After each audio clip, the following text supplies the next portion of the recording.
दो महत्वपूर्ण बिंदुओं पर बात करने के उद्देश्य से मैं आपके सामने उपस्थित हूं।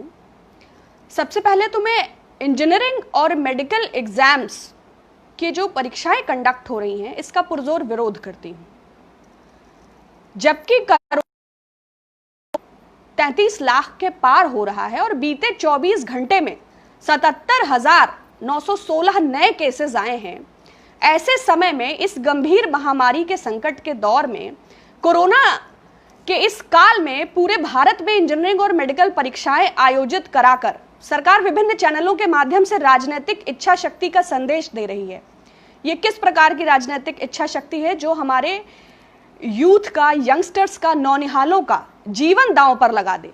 जब संख्या मात्र 500 के आसपास थी तब अप्रैल में ये परीक्षा स्थगित हुई, जब उसके बाद एक बार और स्थगित हुई और अब तीसरी बार। तो अगर ये इतना इंपॉर्टेंट था तो तभी ऑर्गेनाइज हो जाना चाहिए था। अब जब संक्रमण की ये स्थिति है, इसे ऑर्गेनाइज करके सरकार क्या संदेश देना चाहती है? ऐसी ही इच्छा शक्ति के साथ नोटबंदी जैसा फैसला लिया गया, ऐसी ही इच्छा शक्ति के साथ जीएसटी जैसे फैसले लिए गए, और ये सारे फैसले इच्छा शक्ति नहीं, जनता पर इम्पोज करने जैसे हैं, काले फैसले हैं। हर बच्चा अपने माँ बाप के लिए इंपॉर्टेंट होता है, वो अपनी फैमिली की उसका एक हर बच्चे का अपने पेरेंट्स के लिए बहुत महत्व है। तो सरकार ऐसी परिस्थिति में इस परीक्षा को आयोजित कर न केवल उन नौनिहालों के जीवन को दांव पर लगा रही है, बल्कि एक मेडिकल जर्नल के मुताबिक 16 से 24 वर्ष की आयु के बच्चे कोरोना संक्रमण के लिए करियर का काम करते हैं। अगर उनमें खुद एंटीबॉडीज डेवलप हो भी जाती हैं तो वो अपने परिवार के बड़े, बुजुर्ग और छोटे बच्चों के लिए वाहक का काम करते हैं। सरकार का कहना है कि जो भी स्पेशल पैरामीटर्स हैं वो फॉलो किए जा रहे हैं, जो भी एसओपी हैं और जो भी उनका गाइडलाइंस का पालन किया जा रहा है। तो अगर ऐसा है तो इंडियन मेडिकल एसोसिएशन की रिपोर्ट के मुताबिक 1500 पैरामेडिकल स्टाफ की मृत्यु हो चुकी है। लगभग 196 डॉक्टर्स कोरोना संक्रमित होकर अपनी जीवन गंवा बैठे हैं। अब उस हानि को उसके परिवार समझ सकते हैं, उनसे जुड़े हुए लोग समझ सकते हैं। तो इस आपदा काल में इसको आयोजित करने की सरकार की क्या जिद है, क्या मंशा है, क्या इच्छा शक्ति है, और इस दुर्भाग्यपूर्ण फैसले को सरकार क्यों इंपोज कर रही है, इसको क्यों जबरदस्ती लागू कर रही है, इसको सरकार स्पष्ट करे। शिक्षा मंत्री पोखरियाल, उनका बयान है कि ये तो प्रखरता है और इतना डाउनलोड हो चुके हैं इतने एडमिट कार्ड्स। जब आप लोगों को मजबूर करेंगे तो वो पब्लिक ट्रांसपोर्ट को भी यूज करेंगे, तो वो किसी तरह आएंगे भी। लेकिन अगर एक सत्र शून्य हो जाता है तो क्या ये जीवन से बड़ा विषय है? नहीं। और अगर है तो उनकी अगर मतलब ये जो 17 मजदूर ट्रेन के नीचे कट गए थे, जो ये लाखों तमिलनाडु और बंबई से पैदल चल के लोग आए थे, जो भयानक आपदा, सरकार की ना समझी, सरकार की कोऑर्डिनेशन की कमी, सरकार की राज्य सरकारों के साथ यूनिफॉर्म इंटीग्रेटेड अप्रोच ना होने के चलते जो कष्ट उठाया, उसका जिम्मेदार कौन है? क्या उन 17 मजदूरों की, या जो ट्रेन में हमारे मजदूर भाई मरे, तो क्या हत्या का मुकदमा केंद्र की नरेंद्र मोदी सरकार पर चलाया जाएगा? क्या सरकार उन बच्चों की जिम्मेदारी लेगी अगर वे संक्रमित होते हैं?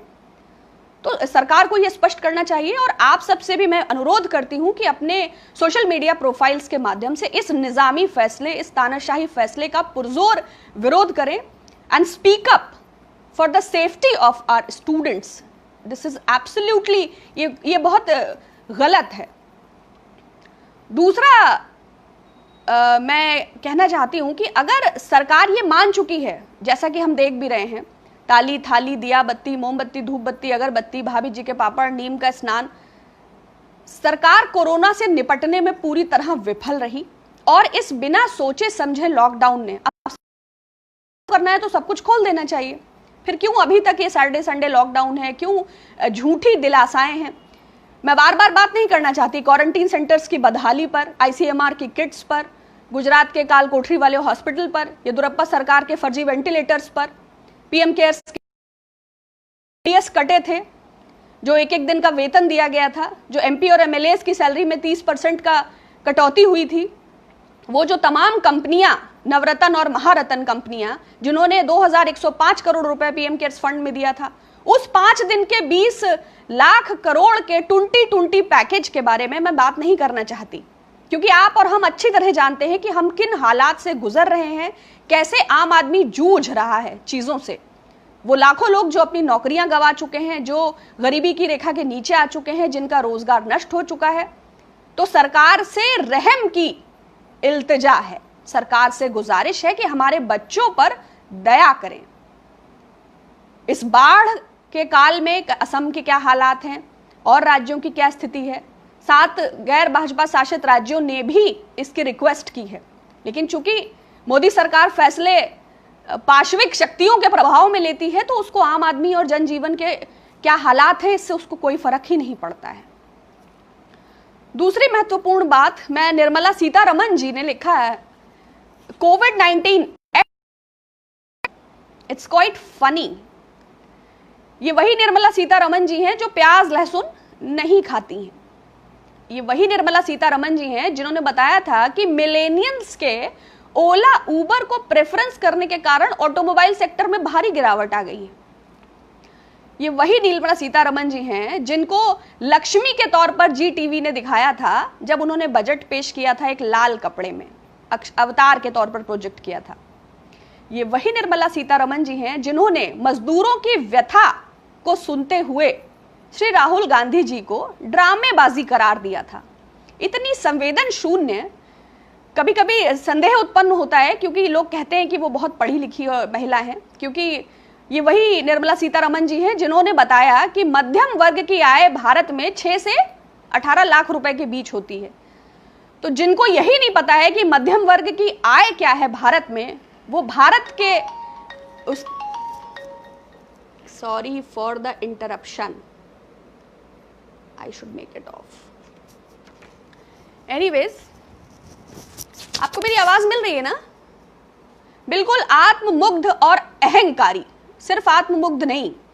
सरकार से मेरा प्रश्न है कि आरबीआई से 1.76 लाख करोड़ रुपया लिया गया था, कहां गया?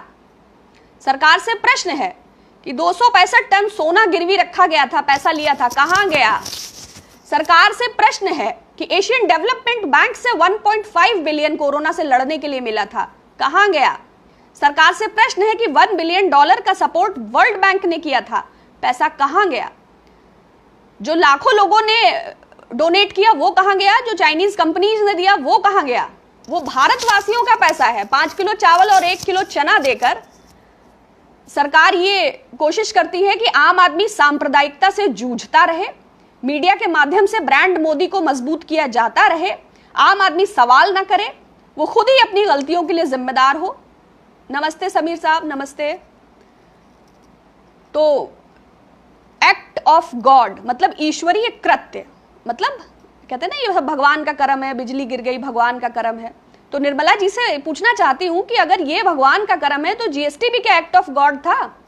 उसका खराब इंप्लीमेंटेशन भी एक्ट ऑफ गॉड था, डिमोनेटाइजेशन भी एक्ट ऑफ गॉड था, काला धन का लाने का वायदा भी एक्ट ऑफ गॉड था, स्मार्ट सिटीज की परिकल्पना भी एक्ट ऑफ गॉड था। जो आपके आईटी सेल आपके फर्जी आंकड़े प्रदर्शित करते हैं, क्या वो भी एक्ट ऑफ गॉड है? आप और सरकार को कितना डिफेंड करेंगी, आप और कितना कॉन्शियसनेस से और कितना कॉम्प्रोमाइज करेंगी, आप भारत को और कितना बेचेंगी? कभी तो आप, एक खलील जिब्रान साहब की एक पोइट्री है, उसमें एक लाइन थी कि वो नाकामयाबी जो शर्म से 2-4 करे वो बेहया कामयाबी से बेहतर है। तो ये जो बेहयाई है सरकार की, नाकामयाबी की, उसका जो ये सेलिब्रेशन टाइम टू टाइम हम देखते रहते हैं। दूसरा जो विदेश मंत्री दूसरा जयशंकर साहब, वो 2009 से 2013 तक चाइना में राजदूत, एम्बेसडर थे वो इंडिया के। उनको पता ही नहीं है कोई घुसा था कि कोई घुसी थी। तो निर्मला सीतारमण जी, एस जयशंकर जी, जो पढ़े लिखे हैं, जिनको भारत के लोग उम्मीद से देखते हैं, ऐसा लगता है कि अपना जमीर इन लोगों ने बेच दिया है। सिर्फ मोदी सरकार की ब्रांडिंग, सिर्फ मोदी सरकार का प्रमोशन, सिर्फ मोदी सरकार को प्रोजेक्ट करना, डिफेंड करना। और निर्मला जी से तो यह भी प्रश्न है कि उनके फ्रांस जाने के बाद HAL, हिंदुस्तान एरोनॉटिक्स लिमिटेड में 89.97 सरकार की हिस्सेदारी है। फिर अनिल अंबानी दिवालिया, 1 लाख करोड़ का NPA है, उनको क्यों कॉन्ट्रैक्ट दे दिया जाता है राफेल का? वाई? हवाई अड्डे लगातार अडानी साहब को दिए जा रहे हैं। एयरपोर्ट अथॉरिटी ऑफ इंडिया के मुताबिक 486 हवाई अड्डे हैं। एक साथ दे दीजिए, बार बार निविदा करते हैं, बार बार टेंडर, बार बार पारदर्शिता, बार बार अपेक्षा, बार बार सफाई। उड्डयन मंत्री उनको बना दीजिए, सारे हवाई अड्डे उनको दीजिए, समस्या खत्म हो जाएगी। जो फंड आपको लेना है डायरेक्ट चाहे बीजेपी में ट्रांसफर करा लीजिए, चाहे संघ में ट्रांसफर करा लीजिए, चाहे पीएम केयर में करा लीजिए, वो भी ऑडिट के दायरे से बाहर है, आरटीआई से बाहर है। तो सरकार भी आपकी है, मुंसिफ भी आपका है, जुडिशरी भी आपकी है, जर्नलिज्म भी आपका है, चैनल्स भी आपके हैं। आप ही सजा याफ्ता करते हैं, आप ही ट्रायल चलाते हैं, आप ही जजमेंट दे देते हैं, ज्यूरी भी आपकी ही है। आम आदमी तो इडियट है। आम आदमी तो अब अपने बच्चों को भी ये नहीं समझा सकता कि एग्जाम कितना मानसिक दबाव है इसका छात्रों पर, ये समझना चाहिए। चलिए, बहुत धन्यवाद। इन प्रश्नों पर जरूर विचार करिएगा। ये हमारे युवाओं के भविष्य का विषय है। अगर जान है तो जहान है, और सरकार अपनी नाकामी को स्वीकार नहीं करेगी। पुरजोर विरोध करिए अपने सोशल हैंडल्स के माध्यम से इस स्टेप का। ये पूर्णतया गलत है। ये तानाशाही फैसला है जो आम भारतवासियों पर जबरदस्ती लादा जा रहा है, जिसके लिए पारंपरिक परिस्थितियां और ये समय माकूल नहीं है। बहुत शुक्रिया।